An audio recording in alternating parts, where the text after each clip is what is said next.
Hi. Okay, before I get on with my panel, two things I want to do. First, I want to take a picture of everyone's smiling faces, because in academia, if you have a panel and you have more than 3, that's capacity crowd. So I'm going to do that first, because I want to get everybody in my department uber jealous. Uber jealous. Do a panoramic. I'm not that good, but anything that looks bigger than 3 people, they get jealous.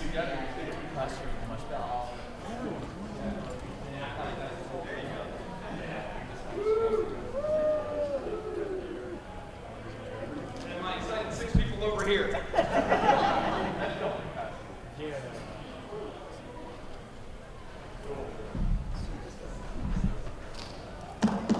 All right, now that thing 1 is done, thing 2.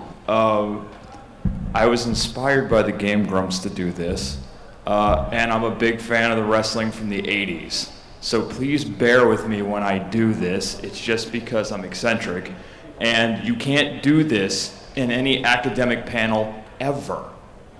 Like I said, 3 people max, and people are pretty snooty at academic events, so bear with me.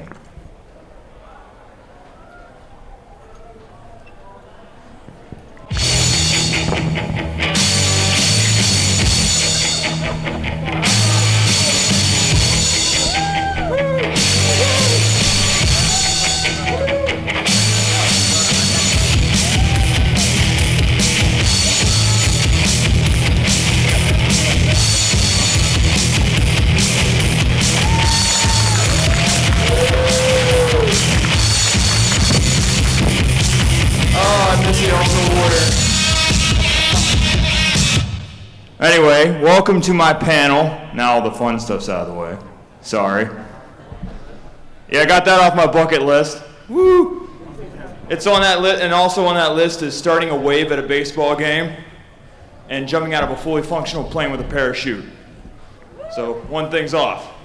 Cool beans. So, well, it is changed back. Whatever. Welcome to my panel, Bronies.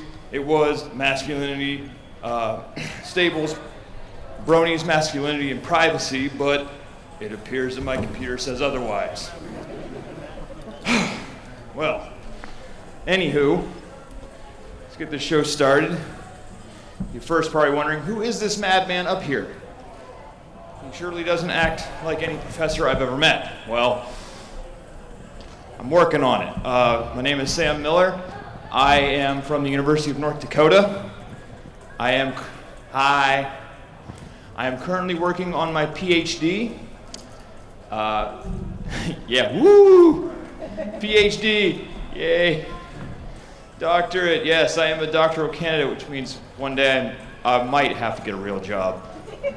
I'm doing my best to avoid it as much as possible. But anyway, I'm at the University of North Dakota right now. I am in my dissertation stage of my research, and it is all about you, the fans. Yay, indeed. My department does not understand me, and I'm totally cool with that. I'm in the Department of Communication. My focus is media, pop culture, and gender studies. That is what I do on a regular basis. That's what I call fun. Yay. You have more enthusiasm than all of my classes combined. Because every morning I walk in, they're like, oh, you're still alive. My dreams did not come true last night. But it happens. Anyway, I'm at the University of North Dakota. I travel to various conventions. I talk about my research. I was conducting research, but right now I'm in the data analysis stage. And this is a really great gig because every day I get to go to my office, and this is my office. That's when you know you've made it, that you can get away with this and no one's going to argue. My dad saw that picture and was like, I don't know what con story you told them to let you have that, but good job you. So I am a fan, and it helps a lot, especially when my students have to come in and beg for grades. Yes, they have to sit on the pony couch and then they have to give me their stories. It's good times. Usually the biggest thing they look at is the rose luck shadow box in the middle, because they're like, what? That's all I ever get out of their mouth. And they get it pretty attractive. Well, that, and they can't believe, like, did you just, why, what? Yeah, I don't ever get complete sentences out of them. It's fun. It takes a while for the initial shock value to wear off, but they do come around eventually. Then they start liking it, which is good for me, because then it's not awkward anymore. But anyway, I'm here to talk about you, the fans. All of you have made such an impression on mainstream society. I mean, we've got this convention, which is amazing. I can't believe, I'm pretty sure there's, over 10,000 now in attendance? Something pretty close, at least. Last time I heard it, like Thursday, there was, I don't know, close to 8,000 pre-registered, so good job, all of you, for making the trip to Baltimore. Yeah. I mean, you're making this thing grow, which is amazing, because I remember the first one I went to in Sea Caucus, they just hit 4,000. I was like, wow, this is pretty big. Now we're at 10,000 at least, and it's like, wow. There's like so much here. You can't physically possibly see it in a weekend. It's amazing that you guys have been growing that much. And on top of that, you've been in larger arenas. I mean, in South America, they're all hailing Princess Twilight in parades, which was a thing, which is amazing. And then that happened during the Super Bowl with the Colts. That was great because I was with my landlord watching the game, and then that popped up. He's like, "Isn't that the ponies you like?" I'm like, "Yeah." "Wow, you're on the Super Bowl." Yay. Yeah, it was like, I don't know how to react to this now, because the Super Bowl is the largest viewed thing on the planet, of a couple 100 million. And even though it's a split second, you're on the radar. That's impressive. You have grown. Good job. So, even though you've gotten popular, we still run into issues. We always have backlash, because you just can't like what everybody else, why are you liking what I don't like? And I don't know how many of you have been around since the beginning, but in the early days of the fandom, there was a lot of backlash. And this backlash stemmed from the fact that why are a bunch of, and particularly grown men, into this show for little girls? Why on earth would they even be interested? Is there something wrong with them?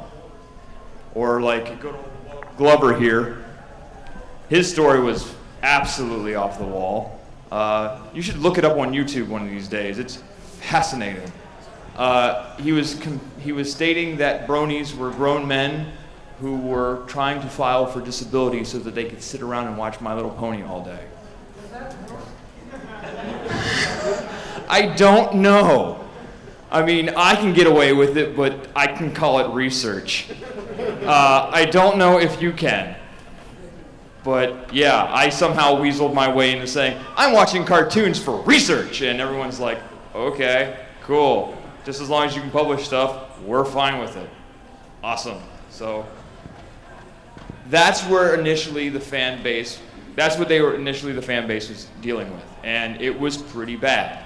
I remember the Sea Caucus convention and the first convention here, there were a lot of radio shows sending people to do interviews with fans outside of the convention to get all sorts of wacky answers from them. And then they would play it the next day and use it for just, fuel for the ridicule of the fans. And it was pretty bad. Lately, it's not been nearly as bad, which is, to me, a positive sign, because that means the shock value is worn off and you're slowly easing into the mainstream as something that is generally acceptable. Thank you for that, because now the initial hatred is easing off. But we still deal with these things. And one of the big things that initially attracted me to this whole fandom is this picture down in the corner with Applejack. When I first looked into this fandom, I realized that, okay, I come from an anime background way back when. I am an old school anime fan. I grew up on Vampire Hunter D, Project A.k.a, Ranma 1/2. That was my stuff. You're applauding Ranma 1/2? Good for you. Vampire Hunter D is a classic. If you've never seen it, you should. That's good stuff. But that's where I came from. And one of the first gigs I got out after I got my master's degree was I was at a community college in Pennsylvania, and I was the co-advisor for their anime club, just basically making sure they don't burn the place down.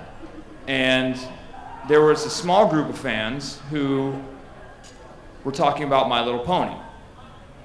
Okay, I'm a little bit older. I remember My Little Pony from the early 80s. My cousins played with them to death, and because I was one of the only boys in the family, I played with My Little Ponies. I even watched My Little Pony because back in my day, we only had 4 channels. Saturday morning cartoons were still a thing. And so it was like, I didn't care. It was a cartoon. I'm happy. I remember my babysitter giving me grief for it. She's like, you're 5 years old. Why are you watching My Little Pony? You're a boy. Shouldn't you be into like trucks and Transformers? I'm like, it's a cartoon. I don't really care right now. I grew up with Rocky and Bullwinkle. My Little Pony was a great improvement. Even though Rocky and Bullwinkle, as I got older, I realized it was really great Cold War commentary. But I was 5, I didn't get it. It's a moose and a squirrel. Wouldn't understand it. But the fandom, I was like, all right, I'll help you get this group started. So they got all the paperwork done, and I ended up being their advisor. And they had their very first meetup. And I thought, okay, it's going to be 10 people, whatever. Ended up being 25. Okay, I can handle 25, I think, as long as they don't, mob me or anything, it'll be fine. So they started. They showed up with all this stuff that I wasn't getting. Like, they showed up with chicken, and they called it Kentucky Fried Scootaloo. They showed up with bunches of muffins, and I'm like, what? Whatever. I just gotta make sure they don't set the place on fire. Everything will be fine. So they started watching Winter Wrap Up. And then they got to the song. Then they started singing the song. Off key. And I'm staring at them like, all right, what's going on here? I don't understand this. They are genuinely into this. What's going on? I just don't understand this. Why? Because I remember the group. It was 25 people. It was 20 dudes, 5 young ladies. They're into it.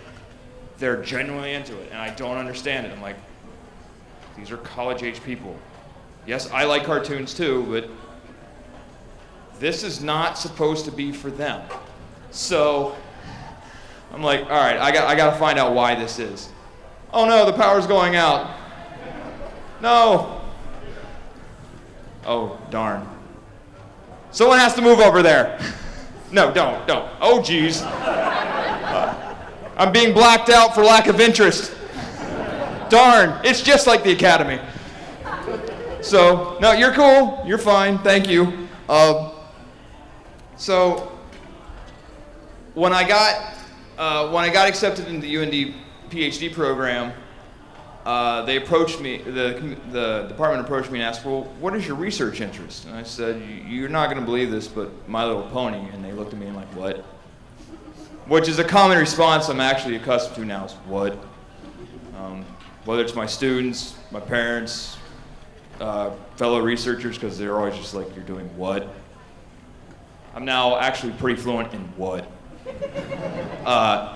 And I'm so accustomed to explaining this stuff now, but they had looked at me like, so you are into My Little Pony? And I'm like, well, I'm interested in the fans, because the fans are a very interesting group.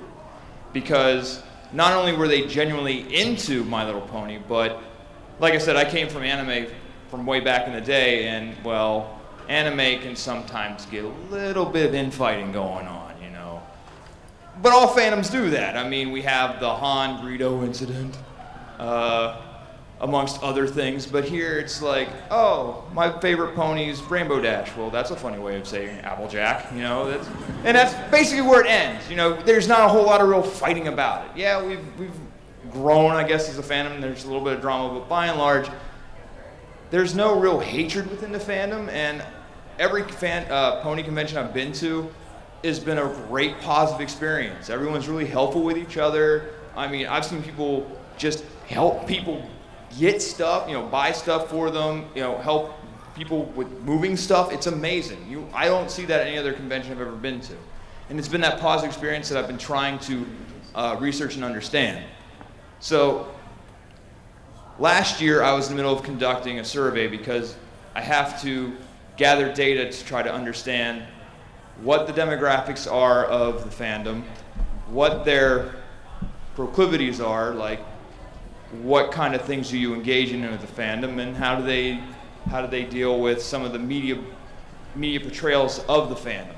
And I amassed about 1,300 participants for it, and if you took the survey, this was the first thing you saw, because Princess Celestia is the law, and you had to read all this legal mumbo jumbo before you had to do it. But every time you answered the question, new pony would show up. So everything was really cool that way. And I got a lot of participation from it, got a lot of real good information. I'm not really a statistical guy or a quantitative guy, but even the guy that I had with my quantitative stuff was looking at this as like, this is a huge data set. I know. How did you get this? People were willing to share their lives. It's pretty amazing. And he had never seen a data set that large. Because it was just like, well, he's in, it's called Educational Foundations of Research. And so he's maybe, like, big for him is 50 to 100. And when I told him I had 1,300, he's like, okay, we can work with this, but it's gonna, like, even when we put this stuff through statistical analysis tools, the computer's like, no. Which is hilarious because we have like really high-powered stuff, and it's just like, no.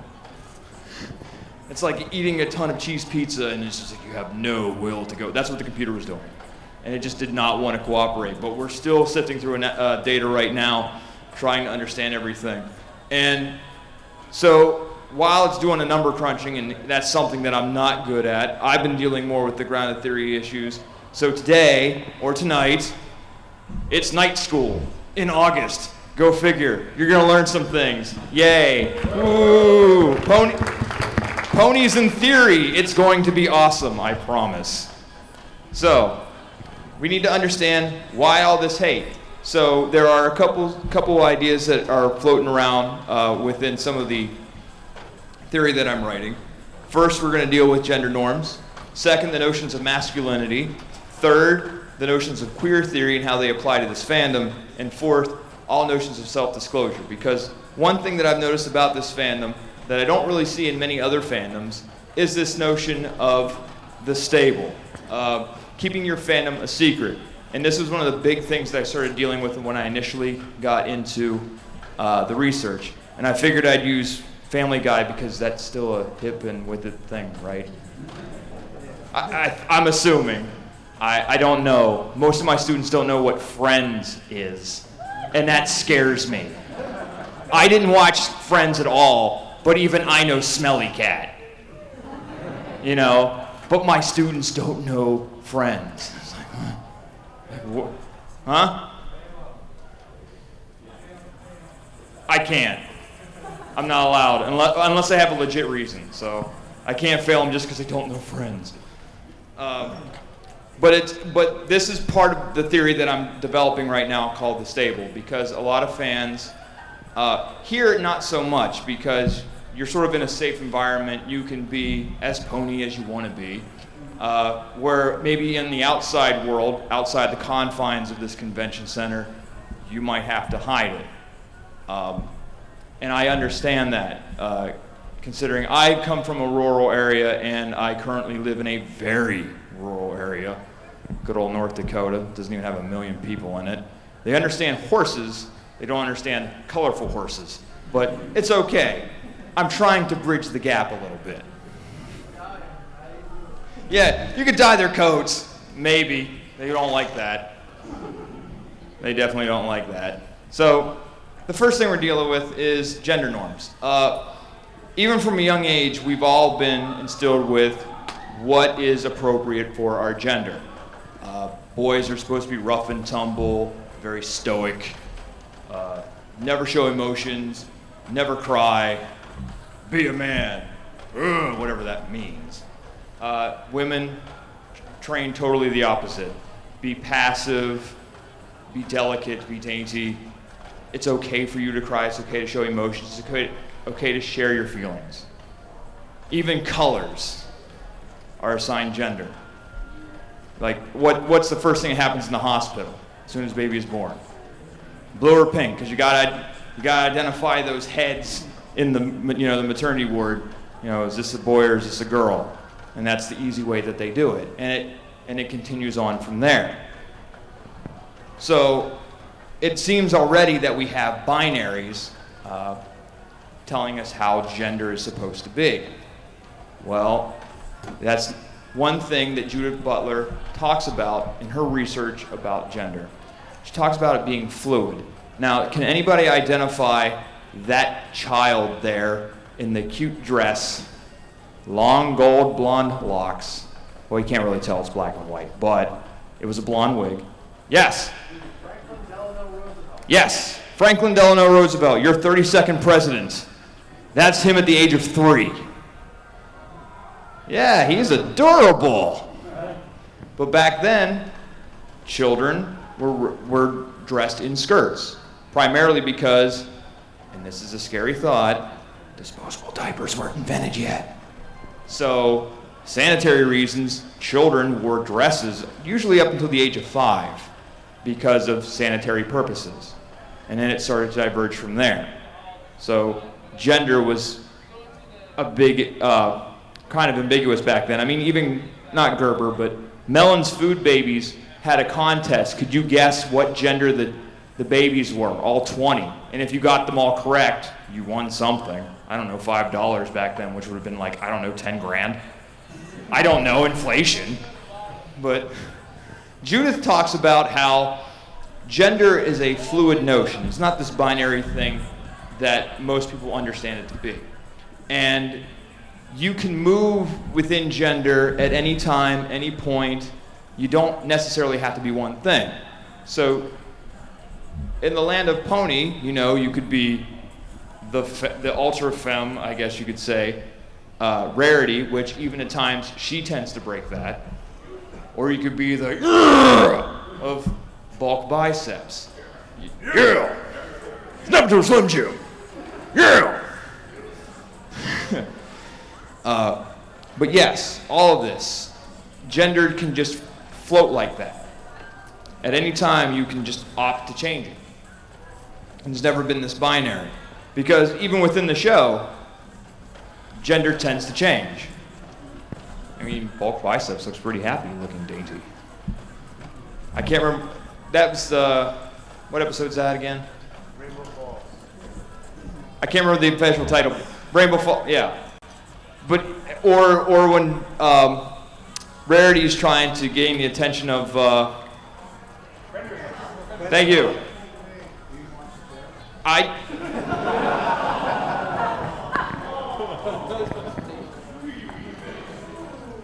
Sad researcher is sad. Oh, no, you group hugging me later. But yeah. Sorry, I'm not hardcore. I'm sorry. I have to show some sort of reflexivity. I mean, I'm really into the show. I love it to death. But I still have to have a little bit of reflexivity. I can't be so into it that like, oh, Twilight, Twilight, Twilight. No, I have to still be able to observe you. Otherwise, it's going to become a very biased thing, and all my research becomes a giant love letter to the fandom, which I can't allow. So, forgive me for not knowing everything. You're forgiven. Thank you. Yes? Wait, are you looking for Bronies react?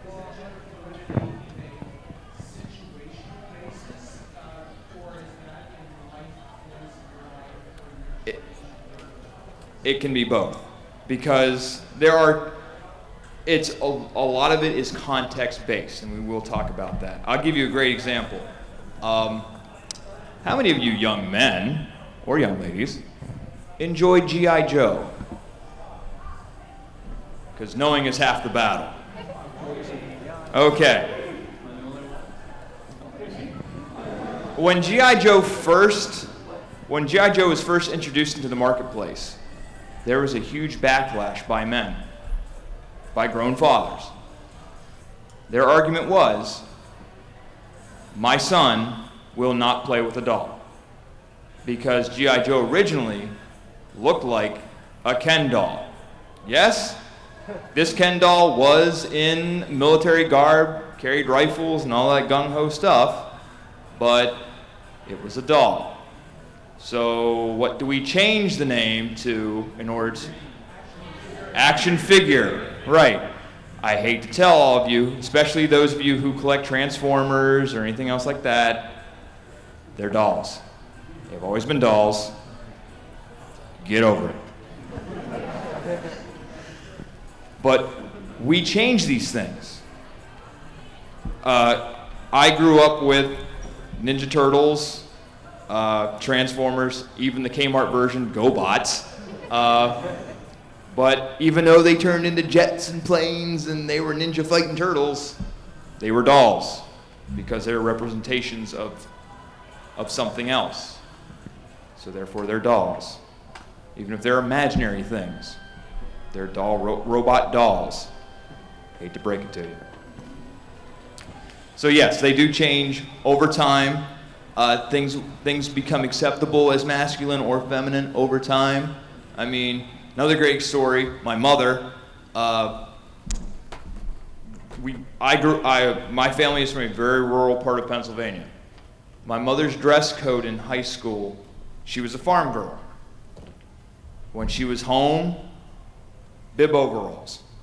It's what you needed. It was functional for what she was doing. She was at school. Dress code said dress. Nothing above the knee. Dress. That's how it was. So she would get on the bus in her bib overalls.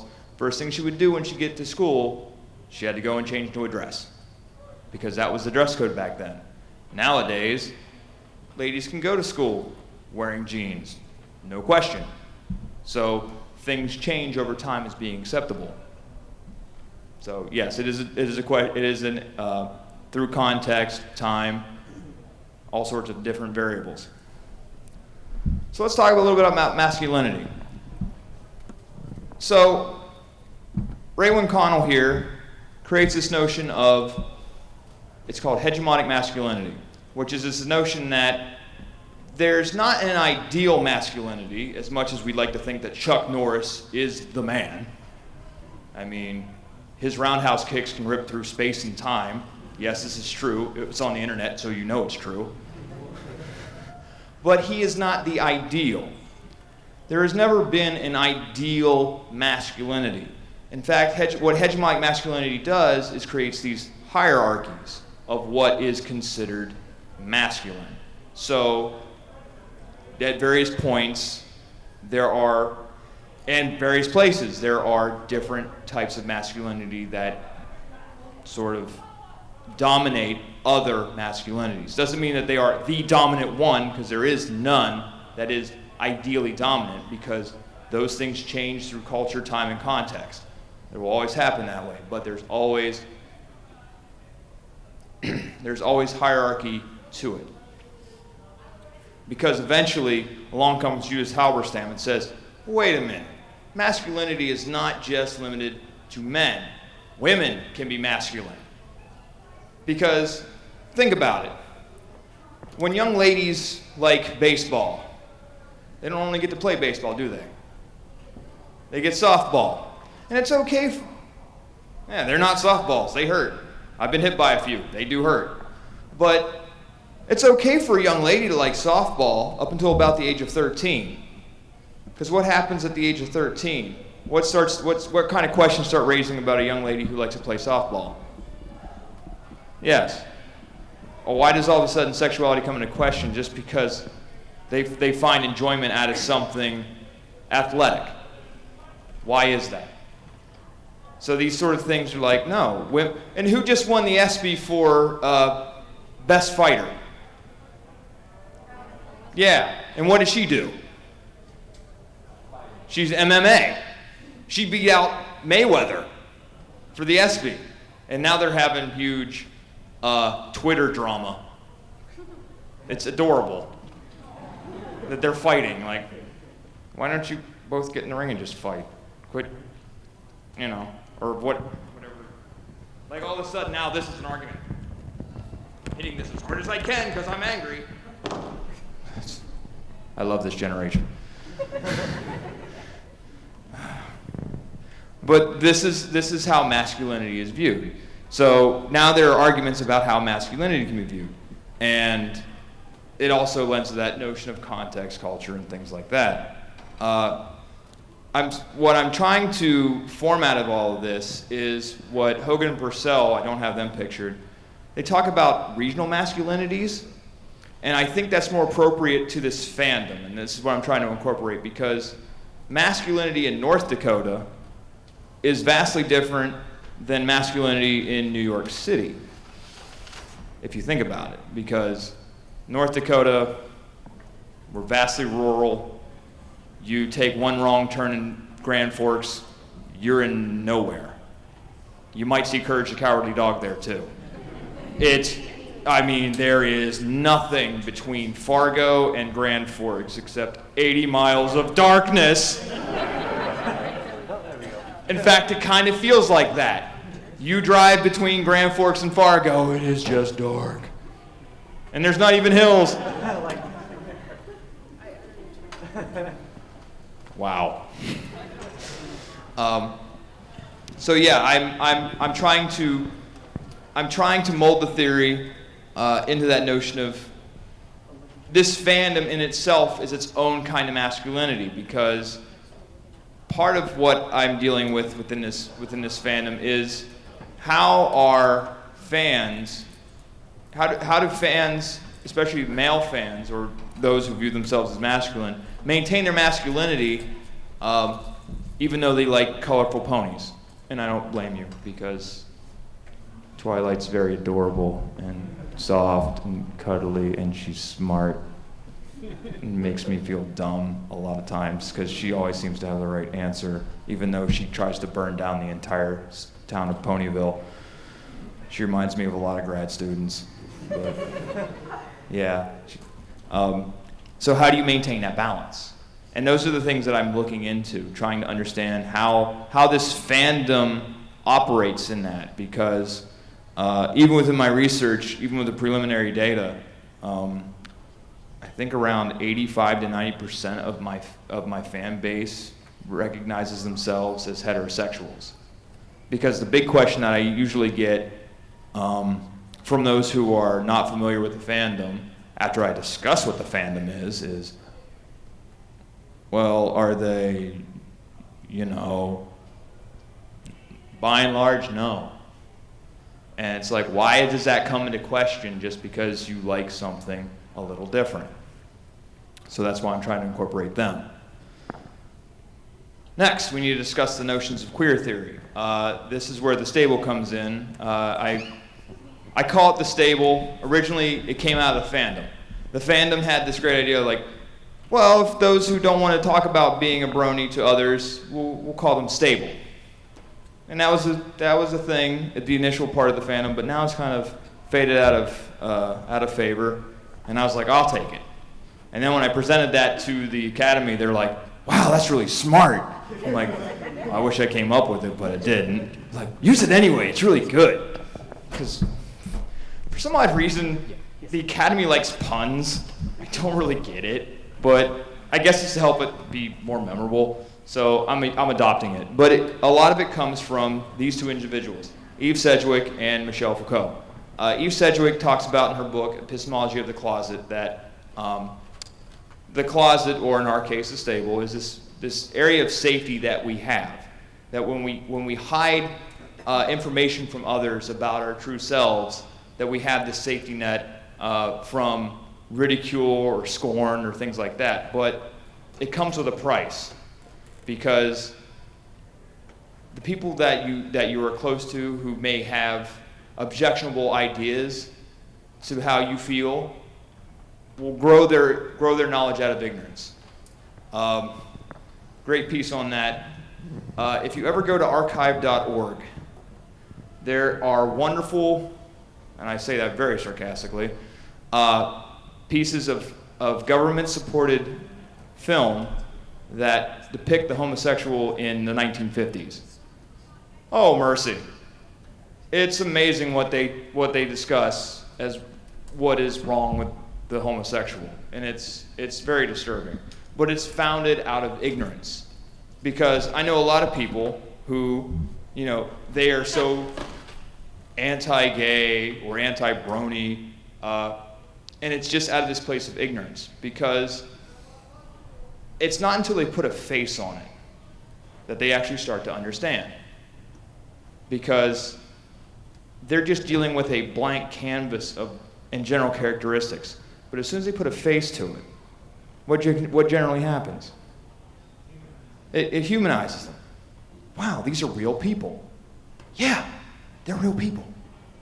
They have thoughts, feelings, and emotions too. So you actually can start to foster the conversation, hey, we're not all like that. We are actually people too. We have hearts and emotions, thoughts of love, things like that too.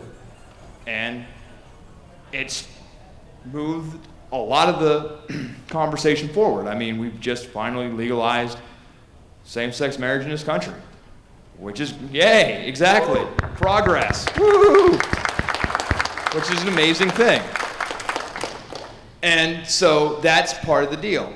So that's why I think the Brony community hasn't seen as much hatred as it used to, because you've slowly moved into the mainstream. A lot of people are very public about their fandom, whereas it used to be the opposite. So people are a little bit more open to discussing, hey, I really love Twilight, and I'm okay sharing it with you, while others people, still hide their plushies under the bed, or whatever they do. And Foucault talks about this as part of discourse. In order to advance a discussion, you actually need to talk about it. Otherwise, you end up with these notions of ignorance that you have to fight and confront on a regular basis. Finally, we're going to deal with some self-disclosure. Now, as I mentioned earlier with the stable, it is the idea here you are in an area that is safe. I mean, you're in a sea of 10,000 people. The likelihood of someone else that might not actually know that you're a brony here is pretty slim. You feel a little bit of safety here, and you can cosplay to your heart's content. And I've seen quite a number of remarkable cosplays here. You guys are very creative, and I applaud that. Whereas if you did something like that, at home at a local meetup, people, as you're driving to a local meetup, you're like, what's going on here? So you feel that natural safety. But so for a lot of people who still feel private, they don't feel secure enough in actually, confronting people about their fandom. I mean, when I first talked about this stuff to my father has never really understood what I've done with my life. He just told me, son, you need to go to school. Okay, Dad. So after I, got my GI Bill and I started going to college, he was like, okay, as long as I'm not paying for it, it's cool. So I get my master's degree, and he's like, why do you need that? And I'm like, well, because I think I do need it. And then when I started going after my PhD, he's like, well, why on earth do you need your PhD? Because you told me to go to school? and now I'm 10 years deep in college, and it's like, well, I'm here. I'm going to try and stay here the rest of my life because I don't want a real job.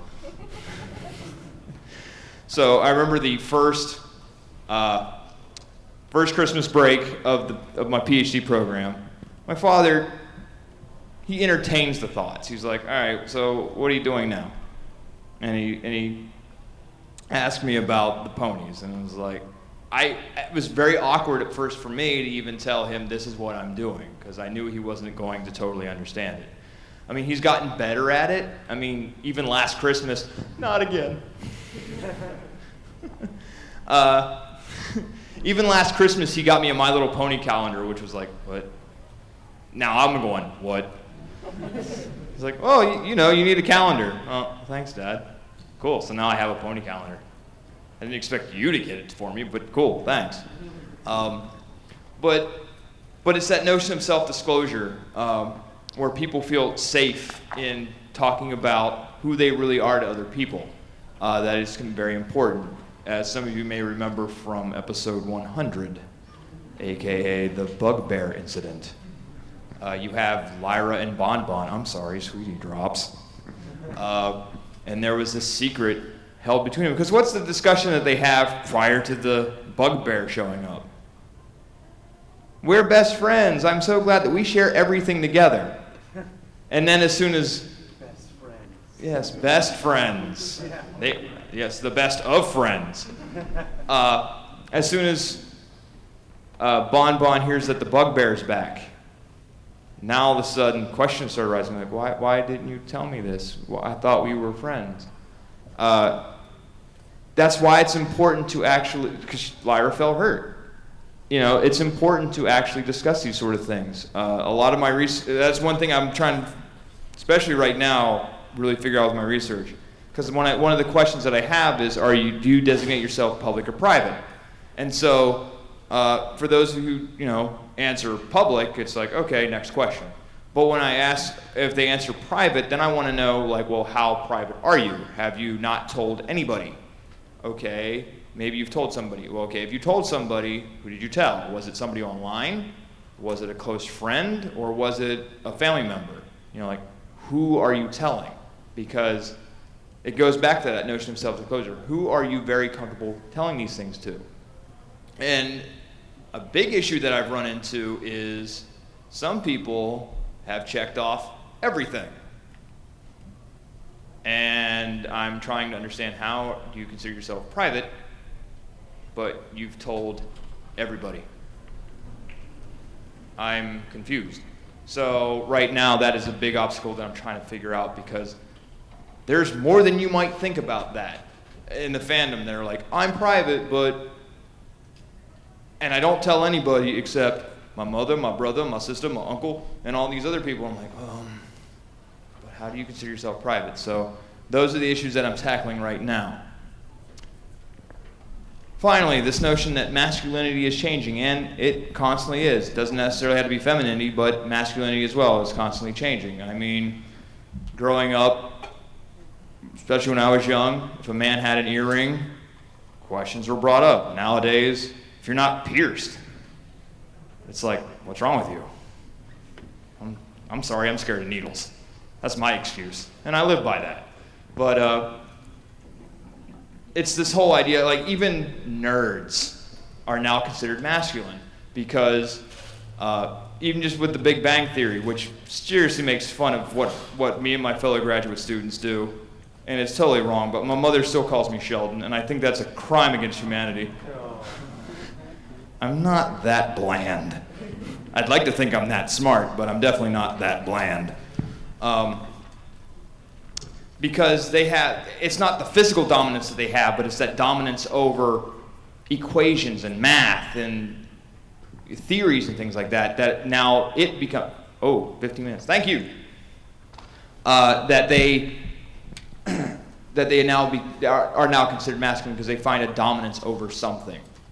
So even now, I mean, just look at it. In the last 15 years, how much geek or nerd culture has taken into the mainstream. I mean, what are all the summer blockbusters now? Comic book movies. what are, like a lot of television shows are going towards that nerd mentality, which is amazing. If they could just get, more episodes of Firefly written, that'd be great too, but, oh, I'm sorry, too soon? It'll never, I think Wheaton said he'll never do it. But, man can dream.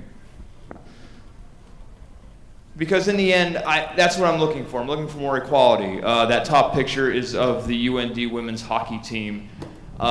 There's a great inequality in terms of our hockey. The men's team is constantly sold out, and it's weird because I have to teach some of these players, and especially the men, and they're already drafted by NHL teams. And I know they're not listening to me because all they hear in the back of their head is the money just rolling in, and I'm like, I can't. Because their life is set. But I always feel for the ladies because they're lucky to get 100 people in that arena on a regular basis, and they have international Olympians on that team from like Germany and Sweden and Switzerland, and they get nobody to those games. It's like, wow, this is a vast difference of like, it's the same game, but it's just who's wearing the pads changes it all. And I'm looking for that equality because that's a shame. I mean, these are individuals who are, competing on, at times, the international level.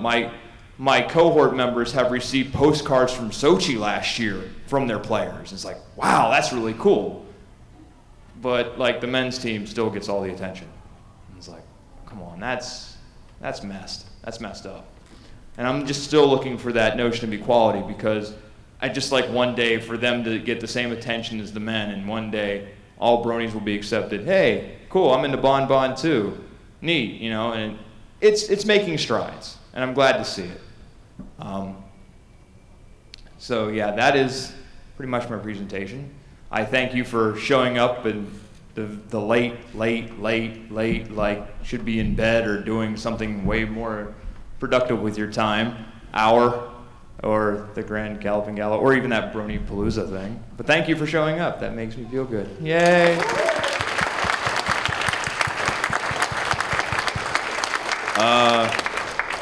I guess if you have questions, I'll field them.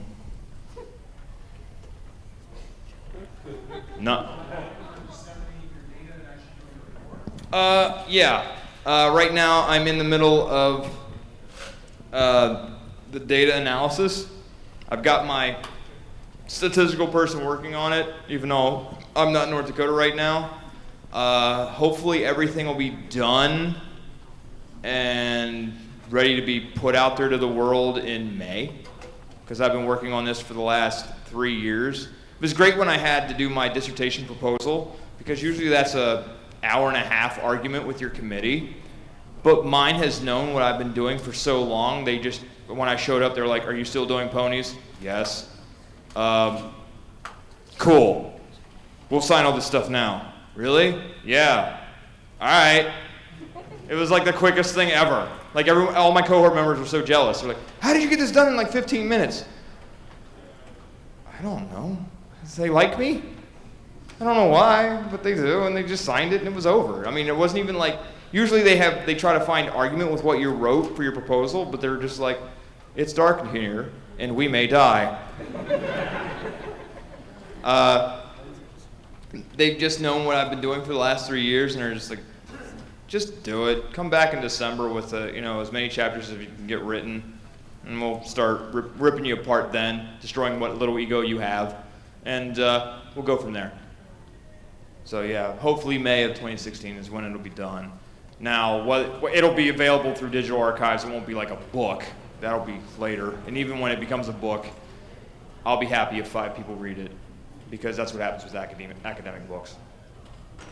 Just don't make it expensive. What? I said just don't No. make it expensive. Well, it's not like textbooks. Okay, for those of you who like to complain about textbooks, I'll give you a little secret. The reason why textbooks are so expensive is because you have to pay the licensing fees. It's not because the information has changed. It really hasn't. In fact, if you look at second and third editions of books, you might be lucky to see an entire paragraph changed in the book. That's it. So when I tell my students this is the book, get yourself a previous edition because you're not missing much of anything. And it's because of the current reading style that books are more expensive nowadays, because pictures are expensive. It's not like earlier where it was just straight text and that's all you read. So that's the reason why textbooks are so expensive nowadays. Just a little inside tip. Yes? So during the first year of college, I took a lot of social Mm-hmm. and one of the questions that I have is, you know how sometimes Bronies in particular get bullied because they see in a society because there's like something different about their gender. Right.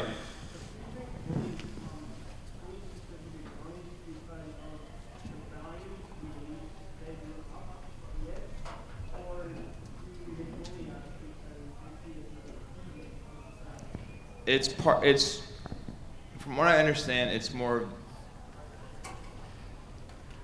the deviance, because you're doing something against what, young men should do. Why are you acting this way? You shouldn't. Why are you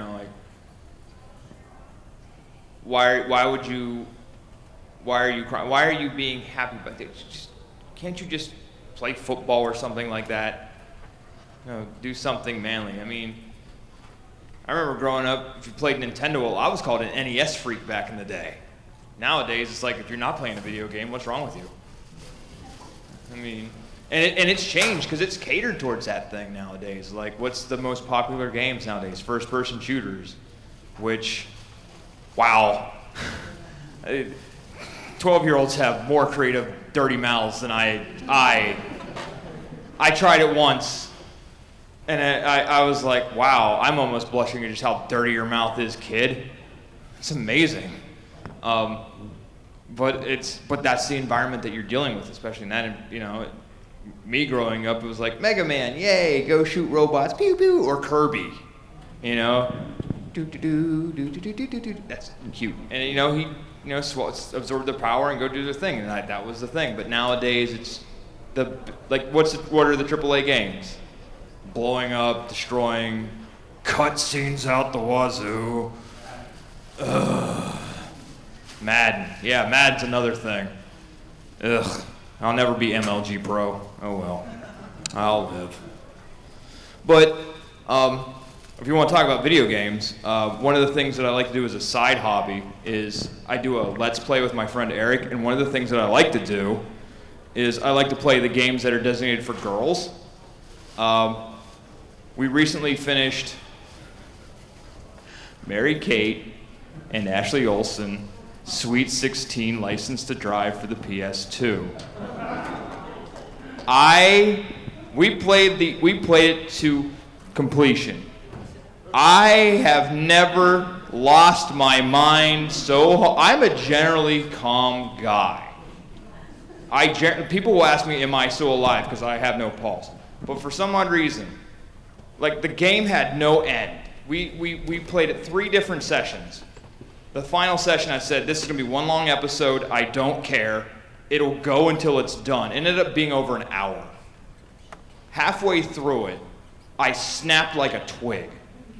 And I started screaming about, this game is terrible. Because the tagline for the Mary-Kate and Ashley Olsen series is, real games for real girls. I went off on that. I said, I don't know what these people think girls are, but if it's chasing after clothes that are blowing in the wind, trying to navigate something that looks like I-95 in Atlanta, rush hour on Friday, I started screaming about, because this was at the time when I was doing my PhD comprehensives, so I have little sleep, my head is just crammed full of theory, because I have to answer a question, and I have 3 hours to complete it to the best of my knowledge for 2 days. So 12 hours, 4 questions, in a little room with a computer was coming up, and I'm playing this game. I can't stand it. I went berserk. Eric was scared. He was like, are you gonna? No, I'm not. I was just nailing this thing. It was like, I said, I guarantee when we get to the credits, this was all designed by men. they have no idea. I just lost it. Clearly lost it. And it's just been a side project that I do. We played Strawberry Shortcake in the Dream Factory. We played Winners. Mary, I got 1 minute or 5? 5. Cool. The recent one was Totally Spies, Totally Party. I like Totally Spies. I thought it was a good series. It was young women who were empowered to be spies like James Bond and that. Then we played the game. It's a Wii shovelware game. It was some of the mini games were nice. It was like infiltrate the base by avoiding lasers, or doing other spy type things. And then there were sections like eat the most sushi or win Dave's affection. I didn't know who Dave was. I didn't like Dave. And it was like you're sitting there. The game was literally it's you, the character, and Dave. And then you have these 5 things. You had to pick one. And if Dave liked it, his heart meter went up, and he would become interested. And if he did something that he didn't like, he would lean back. And eventually, I was like, you know what? I hate you, Dave. Click, click, click. Everything you hated. Click, click, click, click. Eric's looking at me, what are you doing? I said, shut up, I'm on a roll. Click, click, click. Eventually, Dave's looking at me like, I am not interested. And it was giving me the hand. I'm like, really? This is a game within this game? I'm trying to win the affection of a man? I'm like, I'm an independent man. I don't need the help of another man. I threw the controller down and was like, yeah. He's like, I can't. I physically can't do this anymore. That's part of that thing that just angers me. Like, everything's just so skewed that way.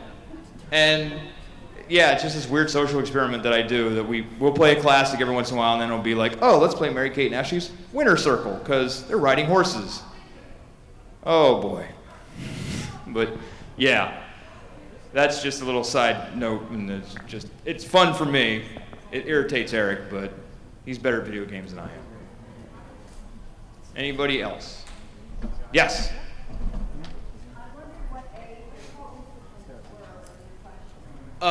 Okay, due to IRB, Institutional Review Board standards, and I didn't want to have to get into the whole messy paperwork of dealing with juveniles, everybody had to be 18 or older. I would have loved to get high school age, but there's a lot of IRB issues that I would have had to contend with, and I'd have never been able to deal with it. But they would give me stories, because one of the things I had in my survey was if you have an incident that you want to share about being harassed or bullied, you're free to share it. Oh, there were some stories that I was like, I came in one morning, I'm like, all right, now I'm going to analyze these answers. I'd watched my episode of Mr. Rogers' Neighborhood because that makes me feel like there's, faith in humanity yet. And then I started looking at the answers, and I'm like, I can't. I physically can't. Like, the things that, individuals and fans dealt with was breaking my heart. It was bad. Like, cars being smashed with bats just because they had Luna on the window. It's like, wow, really? Yeah, and I can't even, I just don't have words for it. But hey, if you're still in high school and if you're a fan, all I can say is pick your battles. Wait until you get at least into college, or find some other avenue, when you become an adult, because college or high school is not the place to battle. I mean, if you feel that you can confront it and you got enough support, do it, but sometimes it's just better off not. Okay, if there are no more questions, just as an aside, if anybody want to see me actually snap like a twig, the name of the channel is Philly Film Games. We do a lot of Let's Play because Eric's really good at games. I'm not. I'm just a very sarcastic person, and I just say hateful things about the games. You can look me up on there. It's kind of funny, I guess, if you like to hear people have mental breakdowns, like I tend to have, especially when it's near finals week, and I have students begging for grades. Yeah, it gets pretty bad. But that is my presentation. Thank you. You've all been awesome. Thank you for entertaining my quirks, especially at the beginning. Class dismissed, I guess. I don't know. Whatever.